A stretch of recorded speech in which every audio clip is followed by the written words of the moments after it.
Bonjour, bonjour, salut chez vous, j'espère que vous allez bien. Moi, ça va très très bien par la grâce de Dieu. Bonne année à vous, bonne année 2023. Que le Seigneur vous bénisse. J'espère que vous avez passé de bons moments en famille, à l'église. Vraiment que cette année vous apporte la joie, la paix, la grâce, tout ce que vous désirez. Que le Seigneur vous le donne en cette année 2023. Si vous êtes nouveau sur ma chaîne, bienvenue. Mon nom c'est Nao Aboké et c'est toujours un plaisir pour moi de m'asseoir et de partager avec vous un témoignage très édifiant. Donc n'oubliez pas de vous abonner, de me laisser des commentaires et aussi d'activer la cloche de notification pour ne manquer aucune de mes vidéos. Aujourd'hui, nous déposons nos valises en Côte d'Ivoire. Mais ce témoignage-là va nous emmener dans plusieurs villes de la Côte d'Ivoire. Donc, si vous n'avez jamais été en Côte d'Ivoire, je vous prie de faire vos valises et suivez-moi parce que nous allons voyager. Le témoignage que je vais vous raconter, vraiment, quand j'ai écouté ce témoignage, j'étais dépassée par comment le diable est rusé. Comment le diable est prêt à gâcher ta destinée dès le bas âge. C'est-à-dire quand il sait que ta destinée est glorieuse, quand il sait que le Seigneur a un appel sur ta vie, il est prêt à tout pour que tu ne puisses pas atteindre tes objectifs, pour que tu ne puisses pas rentrer dans cette destinée-là. Et le témoignage d'aujourd'hui, c'est le témoignage du pasteur Lézier, que je connais personnellement. Quand j'ai écouté son témoignage, j'étais dépassée. Je dis waouh, comment le diable a combattu sa vie juste pour ne pas qu'il rentre dans cette destinée-là aujourd'hui. Écoutez ça avec le cœur, parce que je suis sûre que je vais parler à beaucoup de personnes qui sont en train de passer par des moments difficiles, qui pensent que le Seigneur les a oubliés, mais Jésus ne vous a pas oublié. Et souvent, vous passez par ces moments-là pour que demain, vous venez raconter vos témoignages pour d'autres personnes et aussi pour la gloire de Dieu, parce que le Seigneur fait toutes choses pour sa gloire. Donc, quel que soit ce que tu traverses, il faut savoir que c'est pour la gloire de Dieu et demain, tu sortiras vainqueur. Tu es vainqueur et le diable ne peut rien contre toi. Donc, sur ce, asseyez-vous bien, prenez votre Bible et on se dit à tout de suite.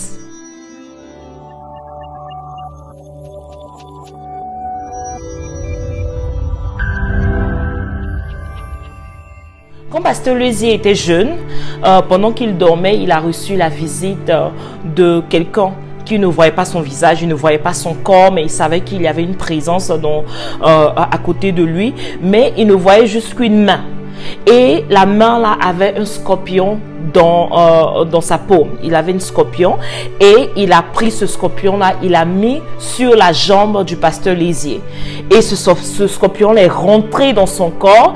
Et là, pasteur Lézier a commencé à ressentir une douleur physique. C'est-à-dire, ce n'était plus dans le songe, mais il ressentait une douleur dans son pied. Et il a commencé à crier très fort. Et là, son père qui était paniqué, qui est venu en sursautant dans sa chambre, lui a demandé: oh, qu'est-ce qui se passe? Il dit: papa, il y a quelqu'un qui vient de mettre un scorpion sur mon pied et ce scorpion est rentré en moi et je le sens en train de partir partout dans mon corps. Et son père qui est là, qui le regarde: mais attends, tu es sûr? Il dit: oui. Et je vous dis que au même moment là, son pied a commencé à s'enfler, son pied. C'est-à-dire quelque chose qui est arrivé dans son sommeil. Et là, voilà que physiquement, son pied a commencé à s'enfler. Et il a commencé à avoir très mal. Son père étant paniqué, le prend, le fait sortir et tout. Et il voit que la situation de son fils s'aggrave à chaque fois. Le lendemain encore, voici, son pied s'enfle encore et encore. Et pasteur Lézier était dans une douleur terrible. Son père qui cherchait la solution et tout. Et il y a des gens qui sont venus lui dire: ah, voici, on connaît quelqu'un à Yaman, un grand guérisseur dans la ville d'Ayaman, qui peut te guérir, qui peut guérir ton fils. Donc, son père qui était désespéré, qui cherchait vraiment quelqu'un pour guérir son fils, il est parti, il a pris son fils et ils sont allés à Yaman. Et quelque chose que j'ai oublié de mentionner, ils n'étaient pas chrétiens. Les deux n'étaient pas chrétiens, ils ne connaissaient pas le Seigneur à ce moment-là. Donc, pour eux, toute solution de quiconque est la bienvenue. Voilà qu'ils arrivent à Yaman. Le père explique un peu au guérisseur, voilà ce qui se passe avec mon fils, il dormait et quelqu'un a mis un scorpion. En tout cas, il lui raconte l'histoire. Et le guérisseur lui dit, oh non, ça c'est un petit problème, juste donne-moi 15 000 francs. 15 000 francs, c'est équivalent à 30 $ ici aux États-Unis. Et il lui dit, voilà, c'est juste 15 000 francs CFA. Donc, tu me donnes ça et je vais guérir ton fils. Il n'y a pas de problème. Ça, c'est un petit problème. Son père qui est content et qui donne 15 000 au guérisseur. Et le guérisseur lui dit, laisse ton fils ici. Quand je vais finir de le guérir, on va te l'emmener. Donc, son père s'en va. Il laisse le pasteur Lézier là. Et tout le temps, le guérisseur ne le touche pas, ne fait rien. C'est-à-dire, pasteur Lézier, il est là, il s'enfle à chaque fois, la douleur s'aggrave. Mais le guérisseur ne fait rien. Il est juste là, il est dans sa cabane et tout. Donc, jusqu'à la nuit. Donc, le monsieur allait dormir. Pasteur Lézier aussi qui a essayé de dormir dans sa douleur. Et pendant que le guérisseur dormait et tout, il reçoit la visite de 2 personnes. 2 personnes qui viennent et qui commencent à le chicoter, à le frapper et lui dit, ce jeune qui est venu chez toi là, nous ne voulons pas que tu le guérisses, ne le touche pas, parce que si tu le touches, on va te tuer. Ne lui fais rien, ne le guéris pas, c'est nous, on a mis cette maladie dans lui, donc ne le guéris pas. Le guérisseur qui se lève tout paniqué, il se lève, il demande à ses collaborateurs, il dit, voilà, prenez ce jeune là et emmenez-le chez son père. Il a redonné l'argent les 15 000 de son père et dit, voilà, donnez ça à son père parce que je ne veux pas. Hier nuit, je dormais, j'ai eu la visite des gens qui m'ont frappé. Je fais ce métier-là pour manger, pas pour mourir. Donc, il demande à ces gens-là de ramener pasteur Lézier chez son père. Et les gens qui le ramènent, ils expliquent un peu à son papa ce qui se passe et tout. Son père qui est encore désespéré, qui se demande, mais qu'est-ce qui se passe? Et c'était un petit problème et tout. On dit on peut le guérir et voilà. Il ne comprenait pas. Donc, encore, des gens sont venus vers lui pour lui dire, ah, on connaît quelqu'un dans une autre ville à Lakota. Et là-bas, il y a un grand guérisseur qui peut guérir ton fils. Le père de Lézier, du pasteur Lézier, qui prend encore son fils, qui prend encore le pasteur Lézier et ils vont à Lakota. Quand ils arrivent à Lakota, ils vont chez ce guérisseur-là. Ce guérisseur-là qui lui dit, ah, il n'y a pas de problème, t'inquiète, je vais le guérir et tout. Et il prend une lame et il commence à déchirer le corps du pasteur Lézier. Il commence à déchirer son dos partout. Et encore la douleur. Le pasteur Lézier était dans la douleur. Et vraiment, lui-même, où il était tellement désespéré. Donc, il ne savait pas ce qu'il allait faire. Il est couché là, tu peux pas te lever, ton pied enflé. Les gens sont en train de dire qu'ils vont te guérir, mais tu as l'impression qu'ils sont en train d'ajouter encore sur ta douleur. Mais qu'est-ce que tu vas faire? Tu es couché, tu es là.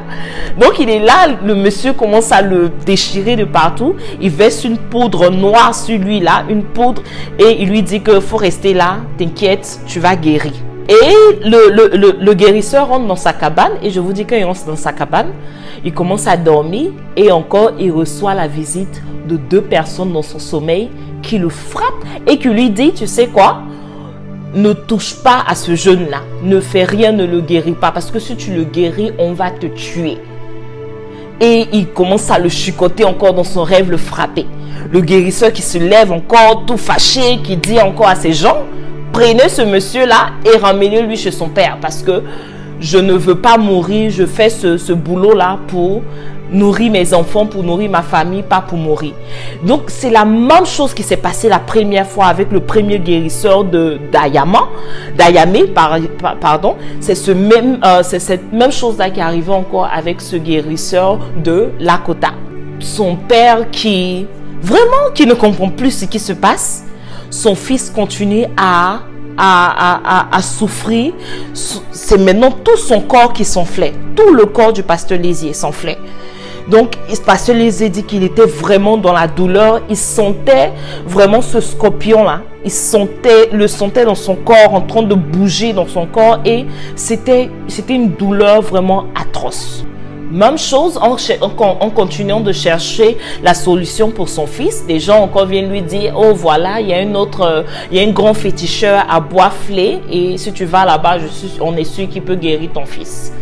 encore pour une troisième fois, le père du pasteur Lézier le prend encore et il va à Boisflé, il va chez ce grand guérisseur là, un guérisseur gourou, il a précisé. Et il lui dit voilà, voici ce qui se passe avec mon fils. Il lui raconte la même histoire. Et le féticheur lui dit, oh, t'inquiète, il a été atteint par la nourriture. Ils lui ont donné une nourriture qu'il ne devait pas manger. Des gens lui ont donné une nourriture, voilà. Donc, il faut qu'il arrête de manger de l'huile rouge, du poisson frais, de la viande fraîche et du manioc. Il doit arrêter de manger tout ça. Tout ce qu'il peut manger, c'est du riz dans l'eau. C'est-à-dire qu'on prépare le riz, on le met dans l'eau et c'est tout ce qu'il peut manger. Et quand il va manger ça, il sera guéri. C'est ce que le grand féticheur lui dit. Et son père, comme d'habitude, qui est désespéré, qui dit, ok, il n'y a pas de problème. Et ce féticheur-là dit à son père, voilà, il faut qu'on fasse un sacrifice, il faut donner un mouton. Son père qui achète un grand mouton et qui vient, le féticheur qui tue le mouton, il fait ses incantations et tout. Et il lui dit, voilà, va à la maison, arrête de manger ces choses que je t'ai dit et tu verras, tu vas guérir. Il retourne à la maison, pasteur Lézier, qui ne faisait que manger le riz dans l'eau pendant des mois, mais rien ne se passait, il n'a pas guéri, son corps continuait à s'enfler, son pied continuait à s'enfler.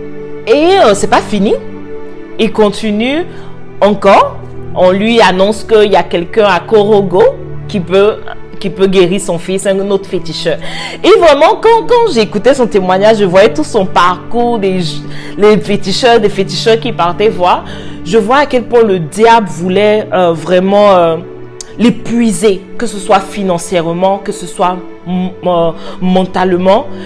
Le diable cherchait à épuiser le père du pasteur Lézier parce qu'il n'avait pas assez d'argent. Donc, toutes ces choses qu'il devait payer, le transport et tout ça, c'était le but du diable. Il voulait l'épuiser financièrement jusqu'à ce qu'il arrive à bout pour ne vouloir plus rien faire pour son fils, et aussi mentalement, parce que tu vas à chaque fois chez des gens, tu vas et on te dit oui, on peut le guérir, oui, on peut le guérir, et rien ne se passe et tu retrouves toujours ton fils dans la douleur. Vraiment, je ne peux pas imaginer ce dont ce monsieur-là, ce papa-là passait juste pour pouvoir sauver son fils. Et aussi le pasteur Lézier qui était dans des douleurs atroces, qui ne dormait même plus.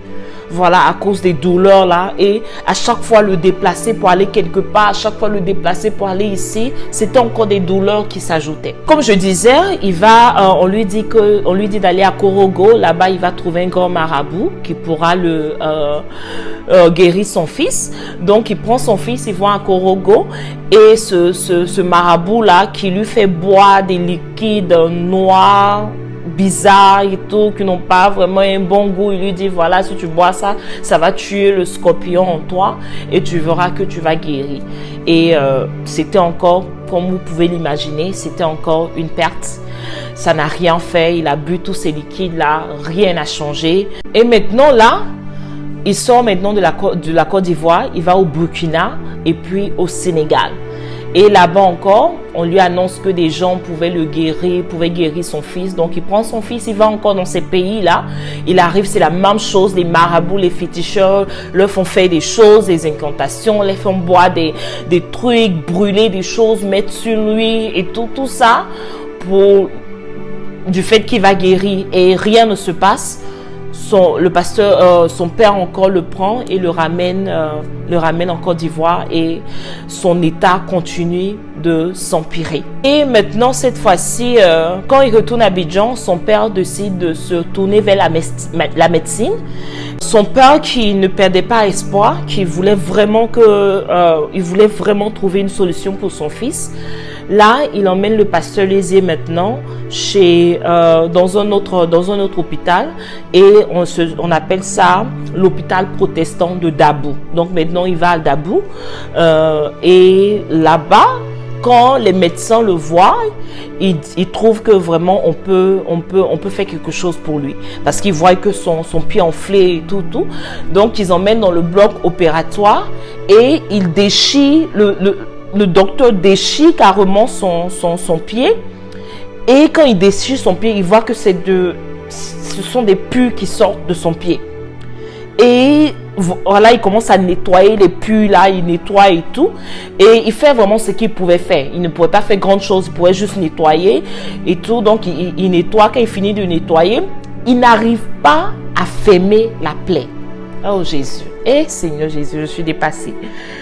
Ils n'arrivent pas à fermer la plaie. Le docteur fait tout, il essaie de coudre la plaie, mais il n'arrive pas. Il n'arrive pas et ça reste comme ça. À chaque fois on vient, on nettoie des pus qui sortent de son pied et ils essaient de coudre, mais ils n'arrivent pas à coudre la plaie, ils n'arrivent pas à fermer la plaie et son pied commence à pourrir. Oh Jésus, Jésus, son pied commence à pourrir. Pourquoi? Parce que les docteurs n'arrivent pas à fermer la plaie. Vraiment, quand le diable frappe, quand le diable attaque, il n'a pas pitié. Et le pasteur Lézier, maintenant, il est grand et tout, c'est un pasteur, mais il était jeune, c'était un enfant à ce moment-là. Peut-être il était dans il avait peut-être 15 ans, 16 ans, je ne sais pas. Il n'a pas vraiment dit son âge quand il racontait ce témoignage. Mais j'imagine qu'il était jeune. Et tu imagines étant jeune en train de passer par ces moments-là. Je ne sais pas. Et ton père qui est là, qui ne peut rien faire. Un père qui veut toujours... en tant qu'enfant, quand il y a quelque chose qui ne va pas, tu cours vers ton père pour que ton père t'aide. Mais en ce moment-là, son père ne pouvait rien faire. Il faisait tout, il dépensait de l'argent. Et tout ça s'est passé sur des années parce que, c'est-à-dire que ça, des années, son corps s'enfle. On va à l'hôpital, on va ici, on va là, rien. Et la souffrance par laquelle les deux passaient, vraiment, je ne pourrais pas expliquer. Il faut vraiment être à leur place pour savoir ce qu'ils enduraient. Le pasteur Lézier qui commençait à pourrir, son pied commençait à pourrir. Et les médecins ont dit, voilà, on ne peut plus le garder parce que ça commençait à sentir dans l'hôpital. Les gens se plaignaient. Donc, ils ont dû le ramener à la maison. Donc, il rentre à la maison. Et cette même nuit-là, je vous dis, le diable n'a pas encore fini avec lui. Il n'a pas fini. Son objectif, c'est de le tuer. Parce qu'au point où on en est maintenant, c'est de le tuer. Donc, il arrive à la maison et pendant la nuit, il reçoit la visite de 3 nains. Et ces 3 nains étaient habillés, ils avaient des morceaux de pagne à leurs chevilles, à leurs poignets. Et il y a un qui avait une queue de cheval, il y a un deuxième qui avait une tam-tam et il y a un troisième qui dansait. Donc l'autre chantait, l'autre dansait et l'autre tapait des tam-tams. Et je vous dis, vous savez où il faisait ça? Il faisait ça sur le corps du pasteur Lézier, c'est-à-dire ils étaient arrêtés sur lui. Carrément, et ils étaient en train de taper, ils étaient en train de danser sur son corps. Et le pasteur Lézier sentait la douleur. Il ne faisait que crier, pleurer à cause de tous ces coups qu'on lui donnait. Oh Jésus, je suis en train de parler de ça et mon cœur saigne. Je sais vraiment pas. Waouh. Et là, il sent comme si ses os étaient en train de se casser. C'est-à-dire, tu es vivant et tu sens tes os en train de se casser. Et il criait, il pleurait. Et son père encore qui court, qui vient, qui lui demande qu'est-ce qui se passe. Il dit, papa, je n'arrive plus à bouger. Je n'arrive pas à bouger. Il y a des gens qui sont venus danser sur moi. Je ne peux plus bouger. Et son père qui le reprend, qui l'emmène à l'hôpital. Et quand ils arrivent à l'hôpital, on lui fait une radio et le docteur constate que ses os étaient cassés intérieurement, c'est-à-dire tous ses os et dans son corps, il y a des parties, en tout cas pas tous ses os, mais la majorité de ses os étaient cassés. Le docteur est dépassé, il se dit, mais attends, qu'est-ce qui se passe avec cet enfant? D'abord, il vient avec un corps enflé, une plaie qu'on ne peut pas fermer. il pourrit, il rentre à la maison, il revient encore, voici ses os qui sont cassés. Le docteur a essayé de tout faire, ils ont plâtré tout son corps. Ils ont laissé juste ses parties intimes pour qu'il puisse faire ses toilettes et aussi son nez et tout pour qu'il puisse respirer, mais ils ont plâtré tout son corps en espérant que ses os se reconstituent. Mais c'était zéro. À chaque fois, chaque 3 mois, quand ils enlèvent le plâtre, ils se rendent compte que maintenant même ses os sortaient de sa chair. Jésus, Seigneur, Jésus. Ses os sortaient de sa chair. Donc, il faut encore, il le plâtre encore, et encore 3 mois après, ils enlèvent la plâtre pour voir un peu ce qui se passe, et c'est la même chose. C'est-à-dire que c'était comme si ça empirait à chaque fois. Ses os se cassaient, ça sortait de sa chair et tout, parce qu'il était déjà même pourri. Ses pieds étaient pourris, et la pourriture montait. Donc, ses os sortaient de ses plaies. Oh Jésus, je ne sais même pas comment expliquer ça. Ses os sortaient de ses plaies, vraiment, c'était atroce. C'était atroce. Donc, le docteur dit à son père, voilà que ça fait des mois qu'il est là. À chaque fois, on fait tout, mais rien ne se stabilise. Son état s'empire et il souffre. Donc, le médecin dit à son père, tu sais quoi? Je crois qu'il faut qu'on lui ôte la vie. C'est ce que le docteur dit à son père. Il faut qu'on lui ôte la vie. Je ne sais pas si vous savez, dans la médecine, on peut injecter des choses juste pour que tu partes doucement, tu meurs doucement sans douleur, un genre de truc comme ça. Donc, le docteur propose ça à son père et son père qui accepte. Pourquoi il accepte? Parce qu'il était fatigué. Ça faisait maintenant 5 ans que son fils souffrait et il essayait de tout faire pour le guérir. Il allait dans des villes, chez des féticheurs, chez des marabouts, chez des docteurs et rien. Donc, son père lui dit, ok, il n'y a pas de problème. Je vais le faire. Pourquoi? Parce qu'il ne voulait plus voir son fils souffrir. Donc, le docteur lui dit, ok, prends ton fils, va à la maison. Je vais t'appeler pour te donner la date. Je vais préparer tout. Et puis, je te donnerai la date de quand il faudra que tu reviennes avec lui pour que on puisse faire cette procédure-là. Donc, son père qui le ramène à la maison, son corps, il pourrissait tellement, la douleur, il sentait tellement qu'il ne pouvait plus dormir dans la maison. Donc son père a fait une cabane dans la cour et c'est là qu'il dormait. Il a fait une cabane, il a fait un plafond de carton, pas vraiment quelque chose de solide. Il a juste fait ça pour que son fils puisse dormir là-bas. Et Pasteur Lézier ne pouvait plus marcher. Il ne pouvait plus marcher, il boitait, il rampait. Il rampait pour se déplacer et tout. Donc, il était dans la cabane là-bas jour et nuit. C'est là-bas qu'il dormait, c'est là-bas qu'il faisait ses besoins. Ses os, il voyait même ses os sortir de sa chair et tout. Oh, personne ne s'occupait de lui. On ne pouvait même pas s'approcher de lui à cause de l'odeur qu'il dégageait. Et là, lui-même, il sentait que c'était sa fin. Il sentait que c'était fini pour lui et tout. Donc, il était juste là. Il attendait que sa mort. Donc, quelques temps après, pendant qu'il est là-bas, son père vient lui dire, voilà, la semaine prochaine, on retourne à l'hôpital. Et bon, les deux savaient déjà c'était pourquoi. Voilà, donc,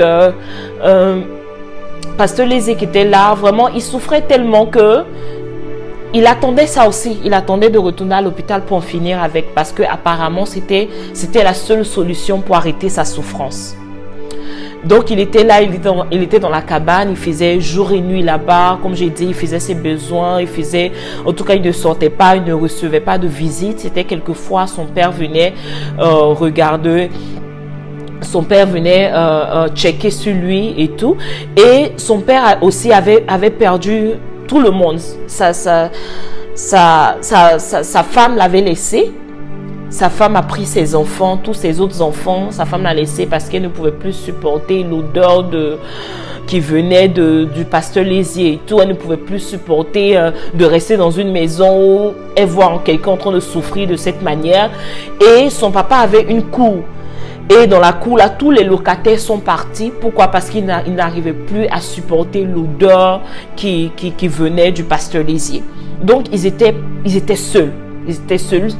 Ils étaient là et ils attendaient ce jour-là pour retourner à l'hôpital. Je crois un lundi ou un mardi, il y a une jeune fille de 17 ans qui, je ne sais pas si elle vivait dans la cour, mais il y a une jeune fille de 17 ans qui est venue le voir. Et le fait de voir cette jeune fille venir le voir, il était content, il était très content parce qu'il n'avait pas de visite. Personne ne venait le voir, personne même ne savait qu'il existait. Il était juste là, il attendait, comme j'ai dit, il attendait sa mort. Et cette jeune fille est venue le voir et elle a commencé, elle ne bouchait pas ses narines. C'était comme si tout ce qui se passait là, l'odeur ne lui disait rien et tout. Elle a commencé à causer avec lui et elle lui a demandé: est-ce que tu connais Jésus? Est-ce que tu connais Jésus? Et pasteur Lézier lui a dit non, je ne sais pas qui c'est et tout. Elle lui a dit que je crois qu'il peut faire quelque chose pour toi. Même si tu meurs, même si, parce que elle-même en le voyant, elle ne croyait même pas que le Seigneur pouvait le guérir ou quoi que ce soit. Elle savait qu'il allait mourir. Mais elle se disait que voilà, il faut accepter Jésus. Accepte-le dans ta vie. Tu verras que même si demain tu n'es plus, tu auras la vie éternelle, tu auras le salut. Voilà, donc c'est dans ce contexte-là qu'elle est en train de l'évangéliser. Et elle lui a dit qu'elle allait l'emmener à l'église et ils allaient prier pour lui à l'église. Donc il a dit ok, il n'y a pas de problème. Il a dit oui, vraiment, en tout cas, si ce Dieu-là peut me donner la vie éternelle, me donner le salut, il n'y a pas de problème, je veux le connaître. Et il y avait une réunion du soir dans son église. Donc elle appelle les jeunes du quartier, ils prennent une brouette et ils viennent chercher le pasteur Lézier. Ils ont mis du sable dans la brouette et ils ont juste déposé le pasteur Lézier là-dessus parce qu'il ne pouvait plus marcher, il ne pouvait plus rien faire. Ils l'ont déposé là et ils sont partis à l'église avec lui et le pasteur a commencé à prier pour lui. Le pasteur a prié pour lui et il a commencé à vomir des trucs noirâtres, des choses vraiment pas possibles qui sortaient de lui. Lui-même, il était étonné. Il a commencé à vomir abondamment. Et c'était comme ça chaque fois, c'est-à-dire le mardi, ils sont partis à l'église. Le mercredi encore, ils sont allés à l'église. Jeudi encore, ils sont allés à l'église. Le pasteur continuait de prier pour lui, continuait à chaque fois de prier pour lui. Et la jeune fille, elle venait chaque fois pour le nettoyer ses selles, nettoyer ses plaies. Vraiment, pour lui, c'était une grâce de Dieu. Elle était une grâce de Dieu pour lui. Parce qu'elle venait, elle lui parlait, elle ne bouchait pas ses narines, elle causait avec lui, elle lui parlait de Dieu et elle s'occupait de lui. Et le dimanche est arrivé, elle a pris encore et puis ils sont allés à l'église. Le pasteur est en train de prier pour lui. Il a senti comme des vagues. Des bruits de vagues, comme s'il était sur la mer ou sur l'eau, mais il sentait des bruits de vagues vraiment, et il s'en rendait compte que c'était comme si c'était lui seul qui entendait ça, parce que personne autour de lui ne semblait entendre. Donc il entendait des bruits de vagues, et à un moment donné, il a entendu la voix de quelqu'un, et cette voix-là lui a dit: je vais te guérir pour que tu sois un instrument dans mes mains. Je suis l'Éternel des armées. Je vais te guérir pour que tu sois un instrument dans mes mains. Waouh! Oh Jésus-Christ, oh Seigneur. Donc c'était une porte qui venait de s'ouvrir. Le Seigneur venait de se montrer à lui. Il lui a dit que il va le guérir et il va le prendre comme serviteur. Donc le pasteur Lézier qui était là, qui entendait à chaque fois, et il dit qu'il entendait audiblement. Cette voix-là était très forte, et il entendait cette voix-là répéter à chaque fois: je suis l'Éternel des armées, je vais te guérir pour que tu sois un instrument dans mes mains.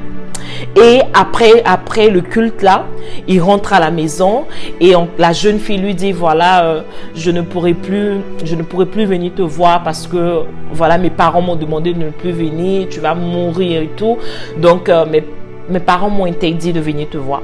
Donc il était content, il a dit merci, il lui a dit merci vraiment pour tout ce qu'elle a fait pour lui et elle est partie. Il retourne dans sa cabane, il dit que quand il s'est couché, quand il a levé la tête vers le plafond, il a vu qu'il n'y avait plus de plafond. Le carton qu'ils avaient mis comme plafond sur sa cabane n'était plus là. Et il a commencé à regarder, c'est comme si le ciel s'était approché de lui. Il voyait le ciel là. De façon que nous voyons le ciel en haut là-bas. Lui, il a vu comme si le ciel était vraiment à la place de ce plafond-là. Et le ciel s'est ouvert et il a vu un trône, une grande chaise, une très grande chaise avec une boule de feu là-dessus. Oh Seigneur Jésus! Il a vu cette grande chaise avec une boule de feu et la même voix qui lui a parlé quand il était à l'église, cette même voix encore lui a parlé et lui a dit: je suis l'Éternel des armées et je vais te guérir pour que tu sois un instrument dans ce monde, pour que tu sois un instrument entre mes mains. Et cette boule de feu là est quittée sur le trône là et est tombée sur lui. Et c'est comme si ça commençait à le brûler et il a commencé à crier parce qu'il avait des douleurs. Oh, il avait des douleurs en lui et tout. Et il criait, le feu il était en train de le brûler. Et quand c'est arrêté, il a commencé à dormir. Il s'est endormi profondément. Donc, quand il s'est endormi, c'était la nuit et il s'est réveillé très tôt le matin aux environs de 4 heures. Il se réveille et il sent vraiment un changement. Il sent comme si il y a quelque chose qui avait changé. Et là, comme je vous l'ai dit, il n'arrivait plus à marcher. Il avait des béquilles, mais il ne pouvait pas utiliser ces béquilles-là. Il rampait pour se déplacer. Mais il est arrivé à se lever ce jour-là. Il a pu se lever, il a pris sa béquille, il s'est appuyé là-dessus et il a pu se lever. Et vers 4h, 5h du matin, parce que son père lui avait dit à la veille qu'il allait partir à l'hôpital, mais il n'allait pas l'accompagner. Son père lui a dit qu'il ne pouvait pas l'accompagner parce que il ne pouvait pas supporter qu'on fasse ça à son fils devant lui. Donc, c'était à Pasteur Lézier de partir seul. Donc, il se lève là, il prend ses béquilles et il arrive à marcher, il arrive à faire des pas et tout. Et là, tout le monde dormait, donc personne ne l'a vu. Donc, quand il sort de la cour, il arrive dehors, il voit une voiture blanche avec un monsieur. Mais il était tellement accroché à la béquille qu'il avait la tête baissée. Il voyait juste les pieds du monsieur, il ne voyait pas son visage. Il n'arrivait pas à se lever pour voir son visage. Il regardait juste les pieds du monsieur. Et le monsieur lui a demandé: où tu vas, mon fils? Et il a dit que je vais à l'hôpital de Dabou. Il a dit: ok, il faut monter, je vais t'accompagner. Donc là, il monte dans la voiture, il met sa béquille. Et le pasteur lui a dit que dès qu'il est monté, c'est comme si ils sont arrivés à Dabou à l'instant même. Il n'y a pas eu de conduite longue. De longue conduite, non. Dès qu'il est monté, dès qu'il a fermé la porte, c'est comme s'ils étaient arrivés à Dabou. Et, oh Jésus, le Seigneur, tout ce que le Dieu fait est extraordinaire. Tout ce que le Dieu fait est extraordinaire. Et, je n'ai même plus de mots. Je ne sais même pas quoi dire. Donc, il rentre dans la voiture et là, il arrive à Dabou. Et le monsieur lui dit que voilà, on est arrivé, mon fils, et sache que Dieu est avec toi. Et pasteur Lezé qui descend, et dès qu'il descend, il est en train de bien arranger sa béquille là. Quand il se retourne, il ne voit plus la voiture. Hey, il ne voit plus la voiture.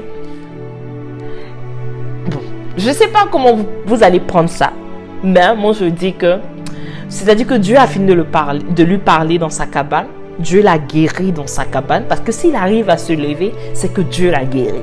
Dieu le guérit dans sa cabane et il vient lui-même le chercher pour l'emmener à l'hôpital.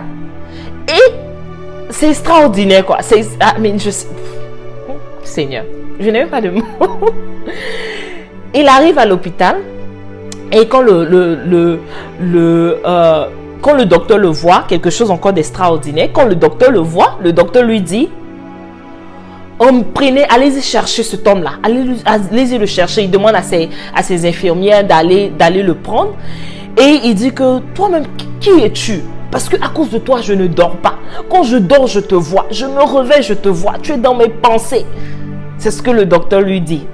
Et tu sais que tu sais que Dieu a fait vraiment. Dieu a mis ce patient là dans sa conscience pour lui dire que celui-là, c'est mon fils. Il va venir ici, il sera guéri. De toute façon, tu l'as ramené à la maison, tu dis tu vas le tuer là. C'est comme ça il va revenir et puis tu vas voir qu'il sera guéri. En tout cas, moi, c'est ce que je pense. Donc, le docteur le prend, il l'emmène dans... le docteur le prend, ils vont dans le bloc opératoire et tout. Ils font une radio, d'abord. Et quand ils font la radio, le docteur voit les photos de la radio et il tombe évanoui. Il voit les photos et il tombe évanoui. On ne sait pas ce qui se passe. Tout le monde essaie de le réveiller, mais qu'est-ce qui ne va pas avec le docteur et tout. On le regarde et tout. Et il est là, il est tombé. Et pendant quelque temps, il revient à lui-même. Et il explique que ce qu'il a vu dans les photos de la radio là, c'est pas normal. C'est pas normal. Parce que non seulement ses os se sont reconstitués, les os de Pasteur Lézier se sont reconstitués, mais ça s'est reconstitué comme la carapace d'une tortue. Vous voyez comment la carapace d'une tortue c'est rond, après il y a des os, après c'est rond, tu vois, non, c'est comme si ils ont collé ces os. Donc, il n'avait jamais vu ça auparavant. Donc, quand il a vu, il est tombé évanoui. Oh, Jésus-Christ de Nazareth. C'est pour dire que le Seigneur va au-delà de notre imagination. Ce que nous pensons impossible, c'est ce qui est possible à Dieu. C'est Dieu qui nous a créés. Il connaît tout ce qui est dans notre corps. Donc, c'est lui, s'il veut reconstituer tes os comme... parce qu'il pouvait faire ça lisse, il pouvait faire ça comme si ses os n'ont jamais été cassés, bien, non. Mais il a fait de cette manière où c'est comme si il a pris un, il a collé, il a pris un deuxième, il a collé, il a pris un troisième, il a collé. Et c'est comme ça que les os du Pasteur Lézier ont été constitués par Dieu. Donc le docteur lui dit, tu sais quoi, tu es guéri, il n'y a plus rien à faire, c'est bon. Tu peux retourner chez toi. Et la plaie, c'est-à-dire que la plaie était fermée. La plaie qui n'arrivait pas à fermer. Qui était à l'hôpital, puis ils n'arrivaient pas à fermer. Cette plaie-là était fermée. C'était comme si c'était cicatrisé. Ouais, Jésus-Christ de Nazareth. Seigneur Jésus. Cette plaie-là était fermée. Tout était reconstitué dans son corps. Le petit hic qu'il y avait, c'est que il boitait. Ses pieds sa jambe droite était plus longue que sa jambe gauche. Donc, il marchait sur les béquilles là, un peu, il boitait.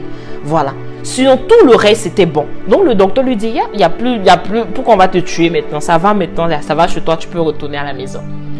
Et quand il rentre à la maison, quand son père le voit, son père dépassé, son père le voit en train de marcher, commence à crier, commence à pleurer. Il était tellement content, il a acheté la boisson, il a bu tellement, il a bu, il a dormi à la belle lune. C'est-à-dire qu'il était tellement content, il a commencé à dormir là dehors et tout. Et vraiment, le Seigneur venait d'opérer un miracle dans la vie de Pasteur Lézier. Un miracle. Et je vous dis, dès que le Pasteur Lézier ne le connaissait pas, il ne connaissait pas le Seigneur. Il ne connaissait pas Dieu. Mais le Seigneur savait c'était son serviteur. Il allait le servir bientôt. Donc, il ne pouvait pas laisser le diable le tuer. Voilà, il ne pouvait pas laisser le diable. Et le Seigneur a pris cette maladie-là. Il a pris tout ça pour que ça soit un témoignage aujourd'hui. Donc, à un moment donné, le pasteur a commencé à se rétablir vraiment un peu. Le pasteur Lézier, il a commencé à mieux marcher et tout. Il commençait à mieux se sentir. Et son père a décidé de le faire retourner à l'école. Il a décidé de le faire retourner à l'école parce qu'il voulait vraiment qu'il il ait son éducation. Il avait perdu tellement de temps, mais donc il voulait qu'il reprenne son éducation à l'école. Et quand il arrive à l'école, il montre les papiers de l'hôpital et tout. Il leur dit voilà, il était très malade et tout. Je veux qu'il reprenne l'école et tout. Et l'école l'accepte. Et l'école va voir l'assurance. L'assurance, il montre les papiers à l'assurance et tout. Et l'assurance qui décide de rembourser, de donner de l'argent à la famille, au pasteur Lézier et à son père à hauteur de 30 millions. Ça devait être partagé entre le pasteur Lézier, l'école et puis son père. Voilà.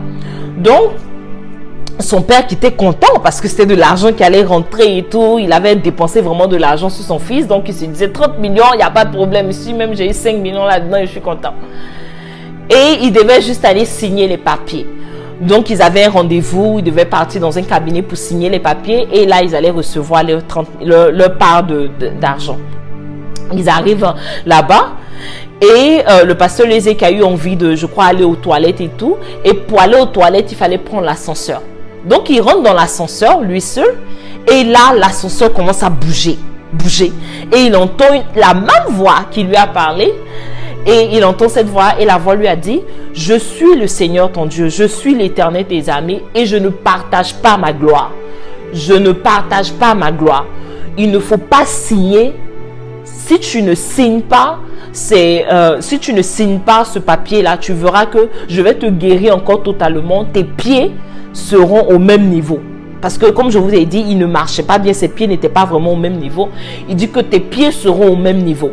Donc, si tu ne signes pas, je vais te guérir totalement et tu vas commencer mon œuvre. Et là, le pasteur Lézé qui a eu peur et tout, et qui est sorti de l'ascenseur. Mais en même temps, il a commencé à réfléchir. Il dit vraiment, je viens de connaître ce Dieu-là. 30 millions, là, ça peut rembourser mon père tout ce qu'il a dépensé. Et là, tu me dis de ne pas donner les 30 millions. Vraiment, le pasteur Lézé, il n'était pas prêt pour ça. Il dit non. Moi, je vais te donner. Il faut que mon père au moins ait de l'argent. Moi aussi, j'ai de l'argent. Je dois payer mon école et tout. Mais au début, je ne comprenais pas. Mais c'est après, j'ai vu que, en fait, le diable, s'il avait accepté ces 30 millions-là, s'il prend ces 30 millions, c'est comme si la médecine avait réussi à le guérir. Je ne sais pas si vous voyez. S'il prenait ces 30 millions, c'est comme si sa guérison d'aujourd'hui, c'est la médecine. Voilà, parce qu'il a reçu de l'argent. Donc, c'est comme si c'est la médecine qui avait fait et la médecine lui a donné de l'argent, la médecine l'avait guéri et tout ça et tout. Donc, le Seigneur n'était pas prêt à accepter ça et il lui a dit non, je ne veux pas partager ma gloire. Donc, voilà que le pasteur Lézé qui retourne dans le bureau, il était prêt à signer, mais il n'arrivait pas à prendre le stylo. Il essayait de prendre le stylo, il n'arrivait pas. Il essayait de prendre le stylo, il n'arrivait pas. Il a commencé à sentir comme un grand feu dans le bureau, un grand feu. Donc, il a pris sa béquille et il a fui. Il est sorti de là, il n'a pas signé. Et je vous dis que dès qu'il est sorti, il a commencé à courir. Il court et il se rend compte que ses pieds étaient au même niveau. Ses pieds s'étaient allongés. Le Seigneur avait opéré son miracle.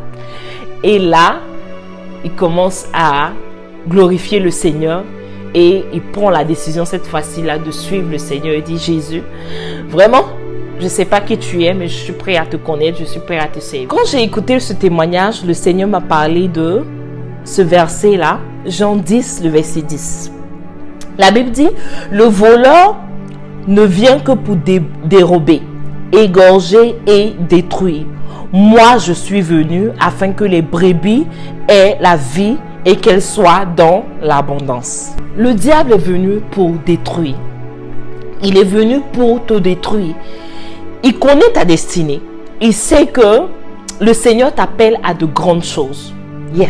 Il sait que le Seigneur t'appelle à de grandes choses. Il sait que où tu es actuellement, là, ce n'est pas ce que tu seras dans quelques années. Donc pour lui, ce qu'il peut faire actuellement là, c'est de détruire ça, c'est d'essayer de te tuer, c'est d'essayer de te faire changer de route.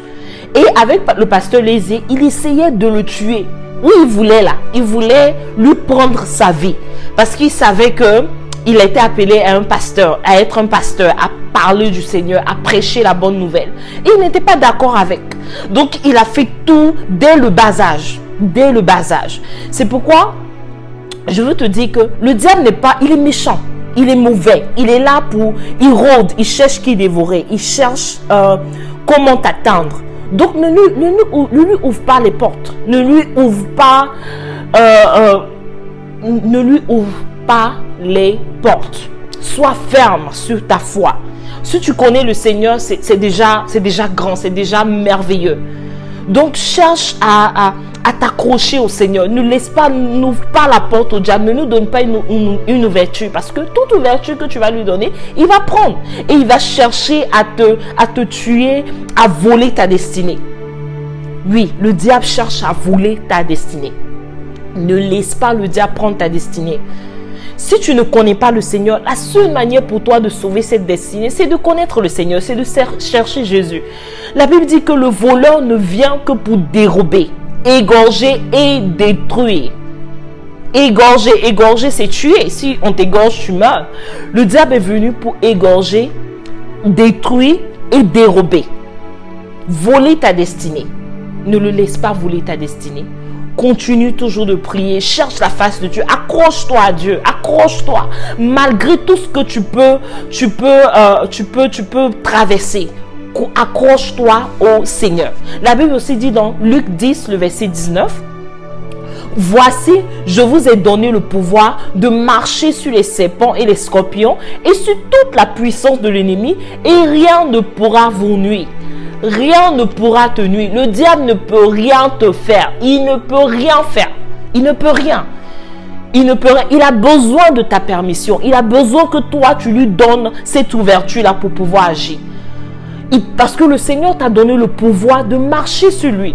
Donc, quelles que soient même les attaques qu'il est en train de préparer, les attaques, si tu dors, que tu vois qu'il y a une attaque, que le diable est en train de faire quelque chose, réveille-toi et commence à chercher le Seigneur, commence à prier, commence à utiliser le pouvoir que le Seigneur t'a donné pour marcher sur lui, pour marcher sur les scorpions, pour marcher sur toute sa puissance.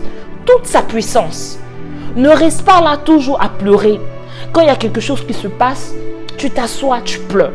Quand il y a quelque chose qui te passe, tu t'assois, tu te demandes, hey Seigneur, est-ce que tu peux me faire ça? Pourquoi Seigneur, tu me fais ça? Non, c'est pas Dieu qui te fait ça. Le Seigneur t'a donné tout le pouvoir. Tout ce dont tu as besoin là, il a mis ça en toi. C'est à toi d'utiliser ça contre le diable. Il nous a donné le pouvoir de marcher sur les serpents et les scorpions. Donc si le diable vient, tu veux qu'il n'a qu'à te donner quel pouvoir encore? Il n'a qu'à faire quoi encore?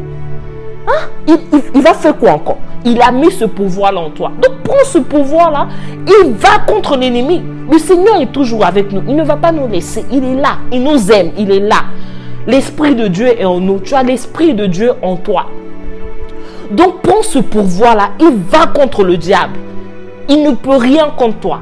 La victoire, nous avons la victoire. Tu as la victoire. Je te dis aujourd'hui, quel que soit ce que tu es en train de traverser, quelles que soient les attaques de l'ennemi, sache que tu as la victoire. C'est à toi de te lever et de prier et d'aller contre ces œuvres des ténèbres. Toi qui ne connais pas le Seigneur, toi qui m'écoutes et que tu es en train de passer peut-être par des moments difficiles et tu sens que vraiment tu es parti à l'hôpital, tu es parti ici, vraiment rien n'a été fait. Aujourd'hui, je te parle et je crois que le Seigneur est en train de te parler à travers moi. Donne ta vie à Dieu, donne ta vie à Jésus. Je suis cette fille de 17 ans qui a parlé au pasteur Lézy. C'est parce qu'il a cru et il voulait vraiment sa guérison, qu'il s'est laissé emporter, il est parti à l'église, il a accepté le Seigneur et le Seigneur l'a guéri. Mais tu imagines s'il n'avait pas accepté le Seigneur, s'il avait dit à cette fille-là, non, retourne, vas-y, je ne veux pas te voir. Moi, on dit que je vais mourir bientôt, donc j'attends mon temps de mourir. Tu imagines s'il avait dit ça? S'il avait dit ça, il n'allait pas être guéri aujourd'hui, il allait être mort aujourd'hui. Mais non, il n'a pas dit ça. Il a dit à cette jeune fille, oui, je veux connaître ton Dieu, emmène-moi à l'église. Et il est parti à l'église. Donc, s'il te plaît, si tu ne connais pas le Seigneur, cherche le Seigneur aujourd'hui. Je te demande de l'accepter. C'est très simple. Juste accepte-le comme ton Seigneur et ton Sauveur personnel. Et tu verras que la situation où tu passes, ça sera un témoignage pour toi demain. Un témoignage pour toi demain. Ça ne sera pas en vain. Parce que rien ne se fait en vain avec le Seigneur. Donc, quel que soit ce que tu passes, sache que c'est un témoignage pour toi demain. Donc, donne ta vie à Jésus. Donc, si tu veux donner ta vie à Jésus aujourd'hui, je te prie de faire cette prière avec moi. Seigneur Jésus, je te donne ma vie. Fais de moi ce que tu veux. Transforme-moi, change-moi. Lave-moi de ton sang. Donne-moi d'être une femme ou un homme selon ton cœur. Donne-moi de marcher selon ta parole. Merci pour cette parole que tu m'as donnée. Merci d'être mort à la croix pour moi. Au nom puissant de Jésus. Amen. Et c'est tout pour aujourd'hui. J'espère que vous avez été bénis. Le témoignage était très long aujourd'hui, mais c'est le premier témoignage de l'année